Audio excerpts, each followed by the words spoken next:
আসসালামু আলাইকুম, কেমন আছেন সবাই? সকালে ঘুম থেকে উঠেই আমি আগে আজকে মাছ ভিজায় রাখছিলাম আর সবজি টবজি কেটে রেখেছি তাড়াতাড়ি করে। শীতের মৌসুম মানে নতুন নতুন সবজি, আর এখানে লাউ আর ফুলকপি নিয়ে আসছিল, সেইগুলাই রান্না করব। কারণ লাউ আর ফুলকপি দিয়ে কিন্তু এখন শীতের সবজি অনেক ভালো লাগে খাই। জানি অনেকে অনেক রকম কমেন্ট করবেন, কারণ সবাই তো আর একরকম না, পৃথিবীর সব মানুষ তো একই না, তাই না? একজনরা এক এক ভাবে রান্না করে খায়। মাছগুলো ভাজি করে নিয়েছিলাম, আর এখানে মাছ বলতে সবগুলো মাছের মাথায় নিয়েছিলাম। আর এদিকে আমি তরকারিটাও বসাই দিব অন্য পাশে। দুই চুলায় দুইটা বসাইছি যাতে তাড়াতাড়ি হয়ে যায়। আর সাথে আমি ভাজি রান্না করব, তারপর ডাল রান্না করব, কারণ অনেক মানুষ খাবারও অনেক কিছু রান্না করতে হবে। জানি না কার কাছে কেমন লাগে, তবে শীতের দিনে যে সবজিগুলো হয় না, ওইগুলো খাইতে কিন্তু আমার কাছে অনেক ভালো লাগে। শীতের দিন ভালো লাগে, গরমের দিনে আমার কাছে বেস্ট, কারণ শীতের দিনে খুবই বিরক্ত লাগে। কেন যায় শীতের কয় মাস শুধু অসুস্থ থাকতে থাকতে দিন যায়। আমার শীতে খুবই অ্যালার্জি, তারপরে ঠান্ডা এগুলাই বাড়ে বেশি। কারণ আমার ফুফু শাশুড়ি আমাদের বাসায় কিশোর রস পাঠাই দিছে। এখানে কুসুরের রস বলে, আখ বা কুসুর যেটাই বলে না, কালারটা এরকম হলে কিন্তু খাইতে অনেক ভালো, নিজেদের গাছের লাগানো। ওরা মেশিং দিয়ে ভাঙাইছে, এগুলা ওরা গুড় বানাবে, এই কারণে তো আমাকে দিয়ে গেছিল কিছুটা, সেটা আমি খাচ্ছিলাম। অনেক মিষ্টি ছিল, কালারটা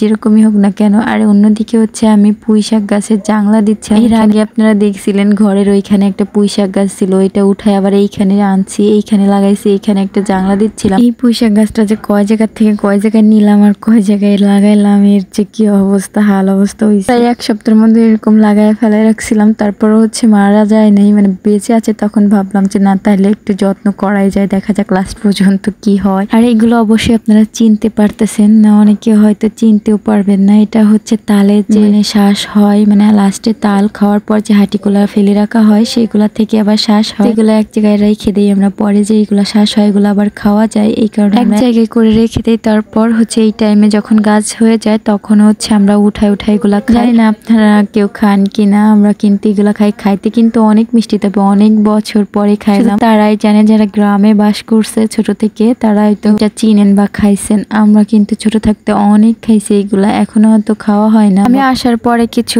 তাল আনাইছিলাম, সেই তাল দিয়ে পিঠা বানাইছিলাম। আর এই যে এগুলা হাঁটি ছিল, এগুলা রাইখে দিয়েছিলাম। তারপরে এইখান থেকে শ্বাস হয়েছে, সেগুলাই আমি রাইখে দিয়ে পরে যে এখন খাইতেছি। আসলে যদি আয়নের বাবা বাসায় না থাকতো তাহলেও খাওয়া হইতো না, এগুলা কাটতে পারি না আমি, এর জন্য খাওয়া হয় না। ছিল দেখা যায়, সেই জন্য বানাই, মানে কেটে দিয়েছিল, এই কারণেই খাওয়া হয়েছে পর্যন্ত। তবে এগুলা খাইতে কিন্তু অনেক মিষ্টি, ভালো লাগে। কিন্তু জানি আপনারা কেউ খাইছেন কিনা, অবশ্যই কিন্তু কমেন্ট করে জানাইবেন যে খাইছেন কিনা। ফলটা এমন একটা ফল যেটা 3 বার খাওয়া যায়, মানে একটা ফলে 3 রকম করে 3 বার খাওয়া যায়। আর এইখানে আমি কি বলবো, আমার এমন রাগ হচ্ছিল, মিষ্টি কুমড়াটা আমি ফেলে দিচ্ছিলাম। কেন ফেলে দিচ্ছিলাম জানেন? দেখতে উপরে ভালো লাগতেছিল, একদম ভালো ফ্রেশে, দেখেন কি অবস্থা হয়েছে রুমের মধ্যে। আমার এমন কষ্ট লাগতেছিল, এগুলা ক্লিন করতে যায় আমার মনে কান্না আসতেছিল। এখানে আমি ভালো মিষ্টি কুমড়া রাখছি, সেই মিষ্টি কুমড়া এই অবস্থা। যাই হোক, আজকে ভিডিওটা এই পর্যন্ত। ভালো থাকবেন, সুস্থ থাকবেন, আল্লাহ হাফেজ, টাটা।